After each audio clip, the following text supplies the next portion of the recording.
What's up, Net Soldiers? I'm Net Alliance, and welcome back to another video. Today, we're gonna have some fun. Today, we're asking the question, what is the essential way to watch the MCU movies? Now, if you guys didn't know, there are 23 different movies, so we're gonna be going down every single one to kind of list if they are essential, they need to be watched, or if they don't need to be watched. And of course, if you enjoy this video, please remember to like, subscribe, turn notifications, all that jazz, and let me know in the comments below what type of videos you want to see from me in the future. Now, this video stems from the question. My buddy, he's stuck inside because of the quarantine, because of the whole world crisis I can't talk about on YouTube unless I want to get demonetized. He messaged me and he said, hey, you're a big Marvel fan. I want to get into the Marvel movies. I've never seen any of them. I've heard great things, but I've always just kind of avoided them. But I want to get into them. But I don't want to watch all of them. What is the most essential viewing order? And I said to him, what do you mean, just the movies? You're talking about the TV shows? What are you talking about here? And of course he was like, wait, TV shows? So as you can guess, our conversation went down a massive rabbit hole of non-canon stuff from the Netflix series and the new stuff coming out with Disney Plus and how Black Widow was pushed back and delayed till November. All this stuff came out and my buddy was just like, dude, just tell me the easiest way. And I'm like, it's hard to say it because there isn't really a right way to watch these films unless you're going to watch them all. So from this entire conversation, I actually sat down with a pen and paper and I wrote down what films are more essential to the others because now I was actually kind of curious on the situation. So instead of just writing that down and leaving it there, I decided to make a video on it. So now with that long explanation to why I'm actually making this video, I do want to say that I am going to be covering light spoilers in this MCU series. So this video is meant for people who have not seen the films yet. This video is meant for people who have seen the films yet and kind of want a different perspective on it. So this video is for everyone. So enjoy. Now with all that said, let me know in the comments below, what do you guys think are the essential films out of the MCU? Do you think all 23 are super important, or do you think there's only a few that are actually more important than the others? Let me know, comments below. Now, with that said, every single Marvel movie is good in its own right. However, there are some that are better than others. Some are kind of okay. Some are really, really good. But like I said, there are some that are kind of rough. And while the franchise has a few films that are usually viewed as bad, they are still essential to the overall Infinity Saga, where there are some films that are good and considered some of the best that aren't.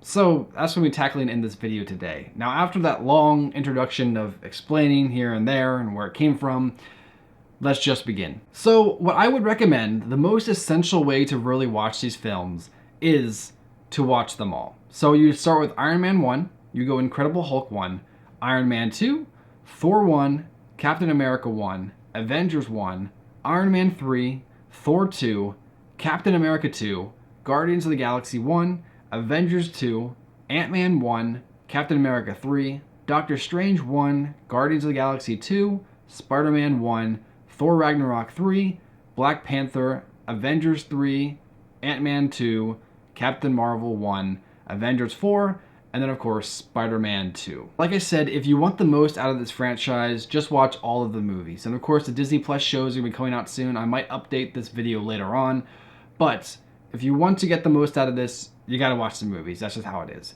However, there are some films out of the movies I just listed that you don't necessarily need to see to get the full Infinity Saga experience. Now, if you are going to watch 19 movies of the MCU, you might as well just throw on the other 4 you take out. But this is kind of just getting more to the meat and potatoes of the story, getting rid of the extra films that don't necessarily count towards the overall Infinity Saga. So this list is going to be Iron Man 1, Thor 1, Captain America 1, Avengers 1, Thor 2, Captain America 2, Guardians of the Galaxy 1, Avengers 2, Ant-Man 1, Captain America 3, Doctor Strange 1, Guardians of the Galaxy 2, Spider-Man 1, Thor 3, Black Panther, Avengers 3, Captain Marvel 1, Avengers 4, and Spider-Man 2. So in this list, you lose the Incredible Hulk, you lose Iron Man 2, 3, and you also lose Ant-Man 2. The reason why you lose those is because overall they don't really impact the story at all. As far as, you can pretty much cut these films completely out of the universe for the most part. and you'll get the full gist of the story, the characters, you're good to go.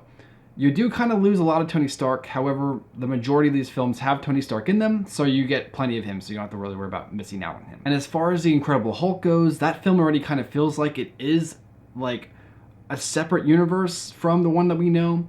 So I think it's okay to kind of take that out because you don't necessarily need the background. You can kind of figure what happens with Banner, considering they kind of explain it in the Avengers, so you're good to go. And then, of course, Ant-Man 2, which is Ant-Man and the Wasp. The only thing you really need to know about that one is, I guess, how the Wasp gets her abilities or gets her suits, but that's kind of like referenced in the first one, so you don't necessarily need to see her get it. And then also the quantum realm, but you get to see that in Ant-Man 1, so you don't necessarily need to see Ant-Man 2. Ant-Man 2 is kind of just more of like a adventure with Ant-Man, but it doesn't really extend upon his character. You don't really need to see what's going on in Ant-Man 2 to really get the full gist of it. So there's that. Now, with my buddy, when I mentioned about the 19 most essential films, he said to me, dude, I don't want to watch 19 movies. And I'm like, fine, I'll cut it down to 15. So here's the 15 list. So you're going to watch Iron Man 1, Captain America 1, Avengers 1, Thor 2, Captain America 2, Guardians of the Galaxy 1, Avengers 2, Ant-Man 1, Captain America 3, Doctor Strange, Guardians of the Galaxy 2, Thor Ragnarok 3, Avengers 3, Captain Marvel 1, and Avengers 4.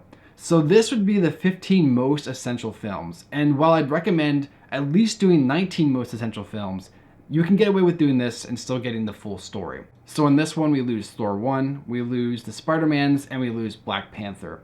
The reason why you can get rid of these ones is because while they do have different dynamics that kind of add to the story, they are overall kind of unneeded. Thor 1 is more of just an origin story to kind of introduce us to Loki and Thor, but we get a good gist of that in Avengers, and we kind of get a little backstory to that in Avengers, so it's almost like you don't need to see Thor 1 to really get that point across. You can kind of get that from just watching the Avengers film. So Thor 1 is kind of non-essential compared to the other films. The Spider-Mans. Nothing really happens in the Spider-Mans that really changes Peter from when we see him in Civil War to when we see him in Infinity War. He's kind of the same character. I guess you can kind of put Far From Home in there if you wanted to, because Far From Home kind of talks about the aftermath of Endgame, but it is just kind of a dessert to the main entree. When I say that, I mean Endgame is the entree, the big juicy steak, and Far From Home is more of like the little sundae you get afterwards. You know, a little like one scoop of ice cream. I mean, it's still. I like the film. It's just like, it doesn't really compare to Endgame when you look at it from like a thematic point of view. So that comes off. Now the other one I took out was Black Panther, and the reason why I took out Black Panther is because while I do like the film, it isn't really essential for the rest of the story. It kind of gives more backstory on Wakanda and all the extra characters that kind of go along with that, but if you're looking at the story as a whole, the Infinity Saga as a whole, that film is not really needed compared to the other ones. So that's why we took it out of the list. So then my buddy comes back to me and says, dude, I don't want to watch 15 movies. And I'm like, are you crazy? These movies are all really good. I mean, not all of them are really good. They're all passable. Some are kind of rough, but there's no bad MCU movies. You know, there's some rough ones, but there's no bad movies. And he said, give me like the top 10. And I was like, 10? You cannot watch the MCU movies and only really get the full experience out of 10 films. And he said, well, what are the 10 most essential to the story? And I said, okay, here it is. So my list is Iron Man 1, Captain America 1, Avengers 1, Captain America 2, Guardians of the Galaxy 1, Avengers 2, Ant-Man 1, Captain America 3, Avengers 3, and Avengers 4. Now, the reason why these are the top 10 most essential films of the MCU is because you can watch these 10 films and get the full story without actually like having to watch the rest of the films. But there are some caveats. One part is you kind of lose a lot of origin stories here. And when I say a lot, I just kind of mean more like two. You lose the Doctor Strange story, which is kind of important to kind of introduce his character, but being that he's a mystical wizard, you can kind of put things together, you know. I don't know really about that one. And also Captain Marvel. If you haven't seen Captain Marvel, when she shows up in Avengers 4, you're just kind of like, what? Where did this person come from? And that could be something important, but if you're going to top 10, ultimately her story isn't really needed. You can just kind of let her come in, and there is that. Now, there are some other elements you lose. For instance, you lose the introduction of the Infinity Stones. The reason why I kept like Thor 2 and Doctor Strange mostly in the 15 most essential is because of the Infinity Stones that they introduced. Even Captain Marvel, they introduced Infinity Stones in a way. I mean, Captain Marvel just did the Tesseract, so that's different. But I mean, the Time Stone and the Red Stone and Thor 2. And so while those films aren't necessarily essential to the overall story, without them you do lose a lot of context, and you kind of have to make your own assumptions onto why things are the way they are, which isn't that big of a deal, but it is something to kind of point out. Another thing about doing the 10 most essential films is that you also lose Ragnarok and you lose Guardians of the Galaxy Volume 2.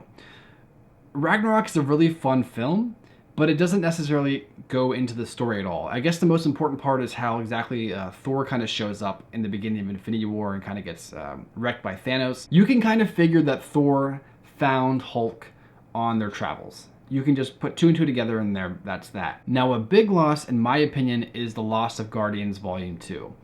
Not only do I like Guardians Volume 2 more than the first one, but that explains why Quill didn't get killed by the Power Stone in the first film. Then again, it is ultimately unneeded. You don't have to watch Guardians 2 to really get the full perspective on the rest of the film. I guess technically it explains how Nebula is on their side in Infinity War, but ultimately, like I said, if you're going to watch the 10 most essential films, you might as well just do the 15 most essential films. And that's pretty much what it comes down to. Because a lot of the stuff that we took out from 15 to 10, it's all stuff that you can kind of just assume. You can just look at certain elements and go, oh, this character is here because of reasons that I don't necessarily need to know. I can just kind of sit back and enjoy. So that's the reason why these are the top 10 most essential films out of the MCU. So afterwards, my buddy was satisfied. He went to watch Iron Man 1. He really liked it. And I started thinking to myself, is there an even more essential list? A list that can cut off more of the fat of the story just to get the pure amount of MCU out of it. And I think I did get it. So here we go. This is the 7 most essential movies. So you start with Avengers 1, you go to Guardians of the Galaxy 1, Captain America 2, Avengers 2, Captain America 3, Avengers 3, and Avengers 4. So pretty much if you don't want to dedicate all your time to 10 films, these are the most essential films out of the entire franchise. And the reason for this is because while you lose a lot of extra origin stories, you lose Iron Man's, you lose Captain America's, you lose Ant-Man and the Quantum Realm, what you get is the most, I guess, less complex story, but you also really get a focus on the Avengers themselves. So with Avengers 1, you pretty much get a reintroduction to all the characters anyways, and you can kind of get a gist of how they work and how they think just from that film. It does a good job of setting them up while also kind of being like, hey, it's cool if you watch the previous films, but you don't actually have to really watch them to really understand these characters. So I think that movie does a really good job at doing that. Next, you go to Guardians of the Galaxy 1. So with that film, you get introduced to the idea of the Power Stone and Thanos. You get to actually meet Thanos. Avengers 1 kind of hints towards him. Guardians of the Galaxy, you kind of actually see him as an actual cameo, and then the rest of the movies just kind of add on to that. Now, Captain America 2 is probably one of the ones you might be able to switch out with something else. However, the reason why I included it is because it really, you have to watch that film to truly get what's going on in Civil War. The elements between Bucky and Steve and those films, you need them. And when it comes to Civil War, that film is the film that broke up the Avengers. You need that film in the story. And part of that movie is not only Avengers 2.5, but it's also Captain America 3. So I think it's important to make sure Captain America 2, The Winter Soldier, is in this watch list because you get that extra dynamic between Bucky and Cap later on. Now, Avengers 2, Age of Ultron, I threw that in there because it also shows the team kind of all together. It makes the Avengers feel more cooler, and it does focus more on them. So even though Avengers 2 doesn't really add anything to the rest of, these films altogether, I guess you could say Vision and the Mind Stone being inside the the scepter. You can consider that like a big thing. And while it's not necessarily needed, I like the film, and I think that it does add on to the overall story, kind of brings all the Avengers together. So when they do split up in Captain America 3, it's a bigger deal. And of course, when they all come back together later on, there's that. So I think if you're wanting to get into these films and you have not seen them, and you don't want to focus on 10 films, and you think 7 films is what you really want to do, this is probably the 7 most essential films out of the MCU. Now, of course, with that said, I took it upon myself to ask the question, what are the 5 most essential MCU films? I know, it sounds ridiculous. I personally think you should watch all the films. If not, watch the 19 most essential films. And if not that, do at least 15. 10, 5, 7, those aren't enough films to really get the full context. But if we were going to break it down, here are my 5. First, Avengers 1. Second, Avengers 2 or Guardians 1. Third, Captain America 3. Fourth, Avengers 3. And fifth, Avengers 4. So watching it this way is just your pure Avengers fix. These are your main films. You can watch Avengers 1, Avengers 2, Avengers 3, and Avengers 4, and just kind of put the pieces together. So Avengers 1 does a really good job introducing the characters. Avengers 2 shows them all working together. The reason why I would have Guardians as an alternative is because then you get an introduction to Thanos, but ultimately you don't necessarily need to do that one. So if you're going to choose between the two, I would personally choose Avengers 2, because you still get the gist of the whole situation. But if you want to kind of take a break from the Avengers, you can do Guardians 1, because a lot of people like Guardians 1, so I'd understand that. Plus you get a Thanos cameo, and that's pretty cool. Next, Captain America 3, also known as Avengers 2.5, that's when the team breaks up.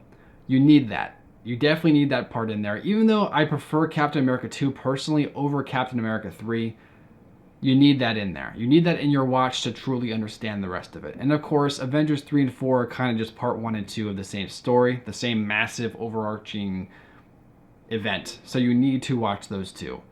So yeah, there you go, guys. There is not a top 3 most essential films. You need to watch at least these 5 to really get the full story. I'd recommend all of them, like I keep saying, but I'd say the sweet spot is probably the top 15. If you don't want to dedicate 19 films, do at least the top 15. What do you guys think about this? Do you think that there are films that are more essential than others? Do you think all the films are important to the overarching story? Or do you think that only 1 or 2 are really good? Let me know your thoughts in the comments below. I know this video is going to sound very disjointed, but the reason for that is because I didn't plan this video. This video just kind of showed up out of nowhere, and I wanted to make it just to get some opinions, hear you guys' thoughts and stuff like that. So if you enjoyed this video, please remember to like and subscribe for more. Please remember to hit that notification bell as well. If you want to see any other videos from me, it can be about Marvel, Star Wars, anything, let me know in the comments below. And if I use your suggestion, I'll give you a shout out in the video. But thanks again for watching. I'll catch you later. Peace.